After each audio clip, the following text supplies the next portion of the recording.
On the edge of the forest, in a beautiful valley, there was a place called the Village of Trees. But this was no ordinary village.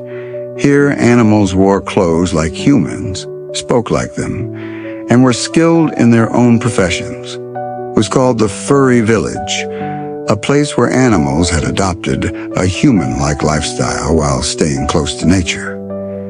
In the center of this village was a small shoe shop with a simple wooden board hanging above, Furry Footwear Special for every paw. This shop was run by a clever, hard-working, and kind fox named Furry.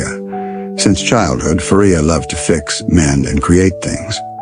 While other animals played or strolled, Furry would join pieces of wood to make tiny shoes. One day, an old owl visited the village and said, "Daughter Furry, your shoes are not just objects, they are art.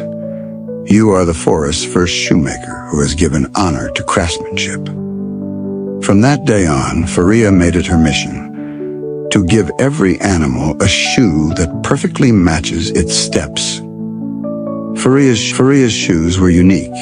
If a rabbit came, she would make long, soft-soled shoes for running, for a bear strong and heavy shoes, for a monkey slim ones with anti-slip soles, and for an elephant round leather shoes. Day by day, her fame spread.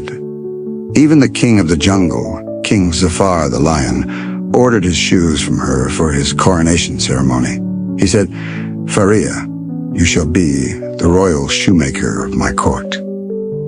Furry humbly replied, "For me, all animals are equal, be it a king or a nightingale." Everyone liked her, but with success comes envy. Close to Furry lived an old but proud wolf named Zaran. He was once a tailor, but after his shop closed down, he grew bitter at Furry's success. A fox selling shoes and meeting kings, that goes against the laws of the forest. He began conspiring with a few of his companions. One day, Furry's shop was robbed. All the machines, threads, leather, even the order book had vanished. The entire village was stunned. Furry was shattered. Furry was shattered. But she didn't give up. She went door to door in the village and said, "If you give me your old shoe, I will repair it and return it as good as new." And so she started again from zero. In the first week, only 5 shoes were repaired. In the second week, 10. By the third month, there was a long queue. The forest once again saw hard work is not easily stopped. Furry now crafted each shoe better than before. Her hands held not only skill, but a passion story. Every pair became a symbol of her determination. The animals of the jungle began to appreciate her struggle. Then one day, a unique animal arrived, a penguin named Peepo. He had come from the icy lands to see the jungle, but his feet kept slipping on the ground. No shoe seemed to fit him. Furry spent several days researching, drawing sketches, and finally designed a special waterproof, rubber-soled shoe with rounded toes just for Peepo.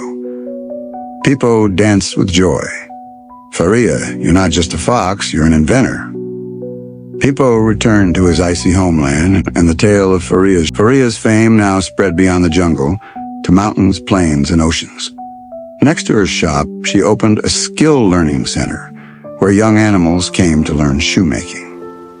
Rabbit Nania mastered embroidery, Bear Ramo made strong soles, and Tortoise Nuriel handled packaging. Together, they launched the Jungle brand and hosted the first International Free Fashion Festival. But Zaran the wolf wasn't finished yet. He opened a fake shop. Zaran's superb footwear.